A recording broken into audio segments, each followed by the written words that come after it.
اللہ نے، غور سے سنیے، اللہ نے فرشتوں کو حکم دیا اور اسپیشل حکم دیا ابلیس کو. جنوں کو تو حکم دیا ہی، الگ سے حکم تھا سجدہ کرنے کا ابلیس کو. جی، اذ امرتک، اللہ فرما رہے جب میں نے تجھے حکم دیا. یہ جملہ بتا رہا ہے کہ فرشتوں کو حکم ہوا کہ آدم کو سجدہ کرو، اور اسپیشل الگ سے اس کو حکم دیا گیا کہ تو بھی سجدہ کر. اس نے سجدہ نہیں کیا. اب اللہ پوچھ رہا ہے، دیکھو، قال ما منعک الا تسجد اذ امرتک، جب میں نے حکم دیا تو نے سجدہ کیوں نہیں کیا؟ جواب کیا دیتا ہے؟ قال انا خیر من، میں اس سے بہتر ہوں. جانتے ہیں یہ کتنی خطرناک بات ہے؟ یہ خطرناک بات یوں ہے کہ میں فاضل ہوں اور یہ مفضول ہے. میں برتر ہوں، یہ کمتر ہے. لہذا تو نے جو حکم دیا ہے برتر کو کمتر کے سامنے جھکنے کا، تیرا یہ حکم صحیح نہیں ہے. گویا کہ فخطأ ربہ، اس نے اپنے رب کو خطا کار ٹھہرایا، کہا کہ تو نے اپنے اس حکم میں غلطی کی ہے. اللہ اکبر، اتنا بڑا مجرم ہے یہ. ایسا کوئی کیسے کہہ سکتا ہے رب تعالیٰ سے کہ تو نے غلطی کی ہے؟ اتنا بڑا مجرم ہے یہ کہہ رہا ہے کہ تو نے یہ جو حکم دیا ہے آدم کو سجدہ کرنے کا، تیرا یہ حکم غلط ہے، صحیح نہیں ہے، یہ تو نے غلطی کی ہے. سبحان اللہ و بحمدہ، سبحان اللہ العظیم. اتنا بڑا گنہگار کوئی کیسے ہو سکتا ہے کہ اپنے رب کے بارے میں بولے کہ تو نے اپنے حکم میں غلطی کی. فخطأ ربہ،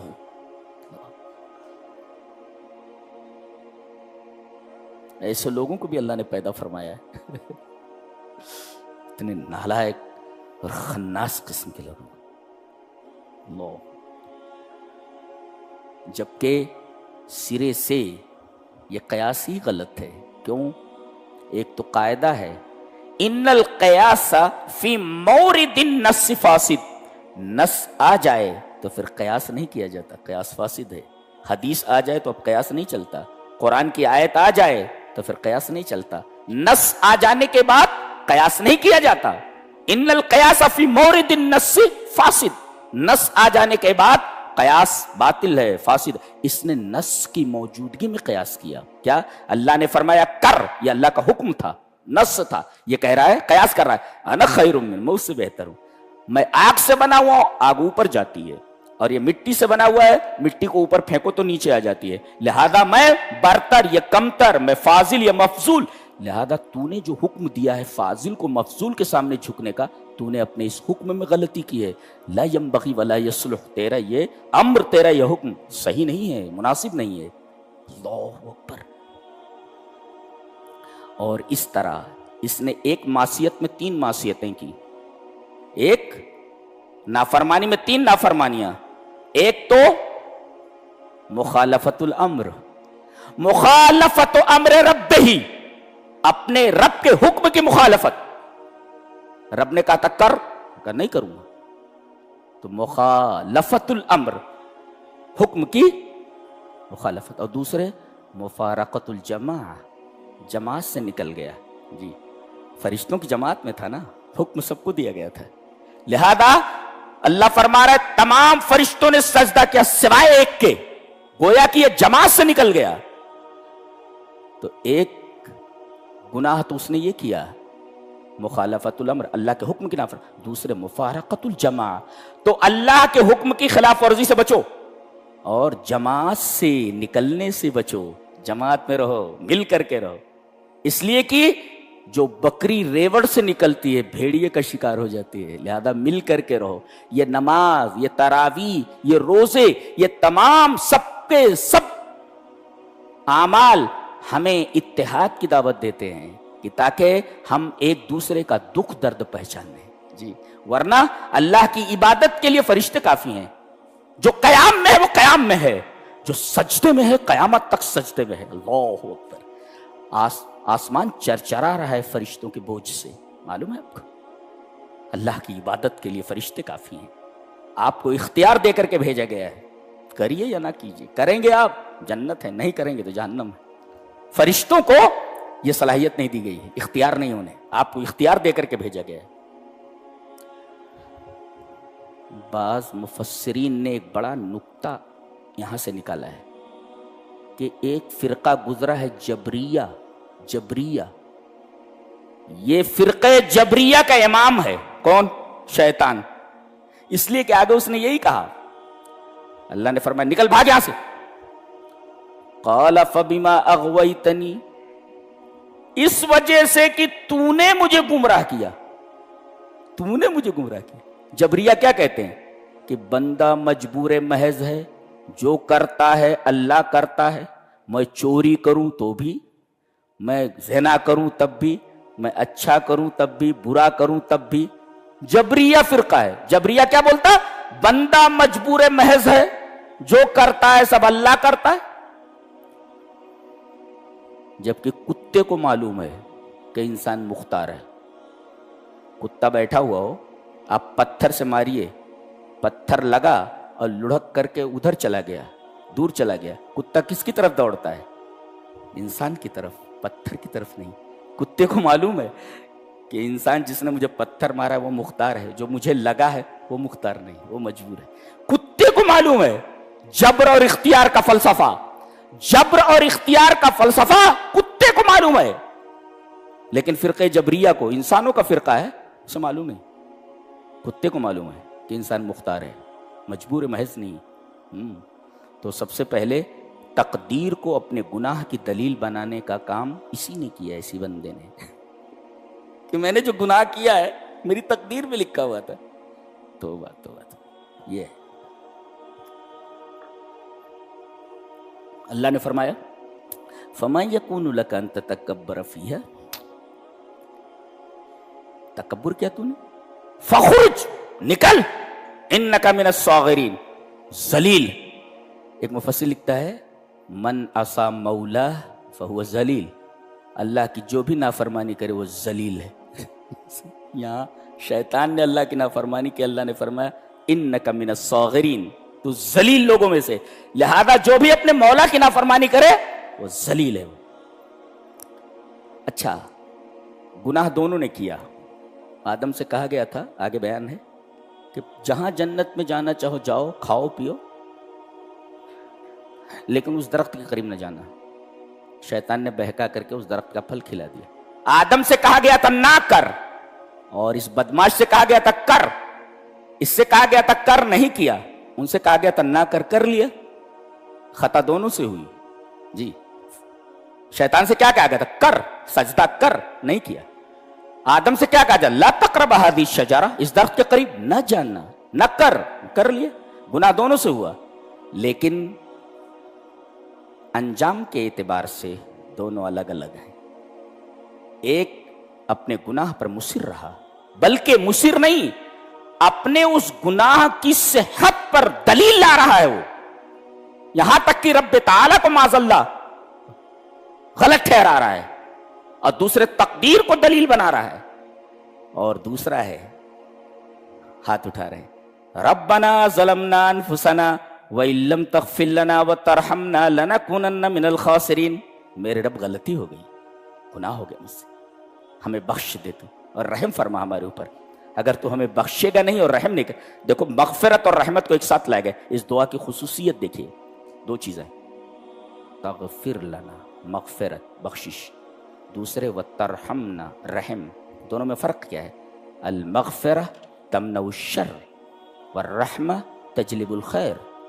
یہ مغفرت جو ہے یہ شر کو دور کرتی ہے, اور رحمت خیر کو لاتی ہے. کیا دعا ہے, اے اللہ جتنی برائیاں مجھ سے دور کر دے, اور جتنے خیر ہیں مجھے عطا کر دے. لہذا زیادہ سے زیادہ یہ دعا کریں, ربنا ظلمنا انفسنا وان لم تغفر لنا وترحمنا لنکونن من الخاسرین. مغفرت پہلے ہے, رحمت بعد میں ہے. گویا مغفرت اللہ کی رحمت کا نتیجہ ہے. اگر اللہ رحم نہ کرے تو بخشے گا نہیں, لہذا اس کی رحمت اس کے غضب پہ اوپر غالب ہے جی. لہذا دعا کرو میرے رب میں تیرے رحم کا محتاج ہوں، میں تیرے رحم کا محتاج ہوں، میں تیرے رحم کا فقیر ہوں، میں تیرے اللہ سے رحم مانگو۔ تو ارحم الراحمین ہے۔ ایک نبی ہے سالوں ایک بیماری میں مبتلا رہتا ہے، جانتے کون ہے یہ؟ حضرت ایوب۔ ایک ہی دعا کرتا ہے، رب انی مسنی الضر وانت ارحم الراحمین۔ میرے رب مجھے ایک بیماری لگ گئی ہے، میں بہت تکلیف میں ہوں۔ یہ نہیں کہہ رہے ہیں کہ اس بیماری کو دور کر دے، لا، انہوں نے یہ نہیں کہا میری بیماری کو دور کر دے، نا، اتنا کہہ رہے ہیں مجھے بیماری ہو گئی، میں بہت تکلیف میں ہوں میرے رب، انت ارحم الراحمین، تو تمام رحم کرنے والوں میں سب سے زیادہ رحم۔ بیماری دور ہو گئی، بیماری دور ہو گئی۔ تو الرحمہ تجلب الخیر، رحمت جو ہے وہ خیر کو لاتی ہے، تمام چیزوں کو لاتی ہے۔ والمغفرۃ تمنع الشر، اور مغفرت یہ تمام شر کو، تمام بری چیزوں کو دور کرتی ہے۔ ایک بڑا عجیب و غریب نکتہ ہے، ذہن میں بٹھائیں۔ جب اللہ نے اس کو راندے درگاہ کیا تو کیا بولا معلوم ہے؟ تو نے مجھے گمراہ کیا، کس کی وجہ سے؟ اس کی وجہ سے، آدم کی وجہ سے، آدم کی وجہ سے۔ ایک نکتہ اور بھی بتا دوں، جس مردود نے اللہ کو غلط ٹھہرایا ہے کہ تو غلطی پر ہے، آج ہم اسی کے پیچھے چل رہے ہیں۔ ہم سے زیادہ بد نصیب کون ہو سکتا ہے؟ جس نے رب تعالیٰ کے امر میں اسے غلط ٹھہرایا ہو، ہم اس کے پیچھے چل رہے ہیں۔ اور پھر آگے کیا کہہ رہا ہے؟ ثم لآتینہم من بین ایدیہم ومن خلفہم وعن ایمانہم وعن شمائلہم ولا تجد اکثرہم شاکرین۔ یہ جس کی وجہ سے، ارے بھائی جس نے جرم کیا ہے، اگر تجھے کچھ کرنا ہے اس کے ساتھ کرنا، بچوں کے پیچھے پڑا ہوا ہے۔ آدم کی وجہ سے تجھے ذلیل کیا گیا نا، تو آدم کے ساتھ تو نے جو کرنا تھا کر دیا، جنت سے نکلوا دیا، بات ختم۔ اب قیامت تک جتنے بھی لوگ آنے والے ہیں سب آدم کی ذریت، سب کے پیچھے پڑا ہوا ہے۔ وہ کہہ رہا ہے میں اس کو بھی نہیں چھوڑوں گا اور اولاد کو نہیں چھوڑوں گا، میں ان کو جنت سے نکلوا دیا۔ اور کہہ رہا ہے ثم لآتینہم من بین ایدیہم، ان کے آگے سے آؤں گا، ان کے آگے سے آؤں گا، کیا مطلب؟ انہیں شک میں ڈال دوں گا آخرت کے تعلق سے، کہ مرنے کے بعد کوئی زندگی نہیں ہے۔ بابر بیش کوش کے عالم دوبارہ نیست، مزے کر لو، مرنے کے بعد کیا ہوتا کون دیکھتا ہے؟ تو آخرت کے بارے میں شک میں مبتلا کر دوں گا، ایک پیچھے سے آؤں گا، دنیا کی رغبت دلاؤں گا۔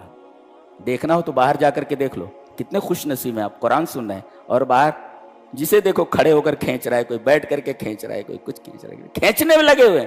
اچھا، دو قسم کے لوگ ہیں، ایک امیر ایک غریب۔ امیر کھینچنے پر لگا ہوا ہے اور غریب مانگنے پر لگا ہوا ہے۔ ایک مانگ رہا ہے اور ایک کھا رہا ہے، ایک خالی کھا رہا ہے اور خالی مانگ رہا ہے۔ ماں مکان کے پاس وہ کئی سالوں سے دیکھ رہا ہوں، برابر مانگ رہا ہوں۔ میں نے کہا کہ ابھی زندہ مرا نہیں ابھی، مانگ رہا ہے، مرا نہیں ابھی، مانگ رہا ہے، برابر مانگ رہا ہے۔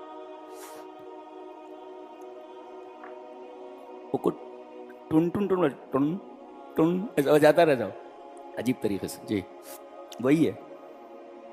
تو میں آگے سے آؤں گا، آخرت کے بارے میں شک میں ڈال دوں گا ہے کہ نہیں، اور مومن خلفی پیچھے سے آؤں گا، یعنی دنیا کی رغبت دلاؤں گا۔ ارغبہم فی الدنیا، دنیا کے بارے میں ان کو رغبت دلاؤں گا۔ مزے کرو، کیا ہوتا ہے مرنے کے بعد دیکھا جائے گا۔ اور تیسرے وان ایمانہم، دائیں سے آؤں گا، یعنی گناہوں کی طرف مائل کروں گا۔ وان شمائلہم، اور بائیں طرف سے آؤں گا، یعنی نیکیوں سے دور کروں گا اور برائیوں کی طرف لاؤں گا، بلاؤں گا دائیں طرف سے۔ ایک نکتہ دیکھو عربی کا، پیچھے سے آنے کی بات کہی گئی تو من کہا گیا، من خلفہم، جی، لیکن جب داہنے سے کہا گیا تو ان ایمانہم کہا گیا۔ من اور ان دونوں کے معنی سے ہوتا ہے۔ یہ قرآن حکیم کی بلاغت دیکھیے، پیچھے کی بات کہی گئی تو من خلفہم، جی، لیکن جب داہنے کی بات کہی گئی، داہنے ان کہا گیا، ان تجاوز کے لیے آتا ہے، دور کے لیے. کیوں ان کیوں لایا گیا؟ اس لیے کہ داہنی طرف وہ فرشتہ ہے نا بیٹھا ہوا، وہ نیکی کا، جی نیکی کا فرشتہ بیٹھا ہوا ہے. تو یہاں آنے میں اس طرف سے کرتا تو ہے لیکن دیر لگتی ہے اس لیے کہ فرشتہ ہے دائیں طرف، اسی لیے ان استعمال کیا گیا ہے. وَعَنْ أَيْمَانِهِمْ وَعَنْ شَمَائِلِهِمْ وَلَا تَجِدُ أَكْثَرَهُمْ شَاكِرِينَ. آخرت کے بارے میں شک میں ڈال دوں گا، دنیا کی رغبت دلاؤں گا، نیکیوں سے دور کروں گا، برائیوں میں مبتلا کر دوں گا. یہ کام ہے اس کا.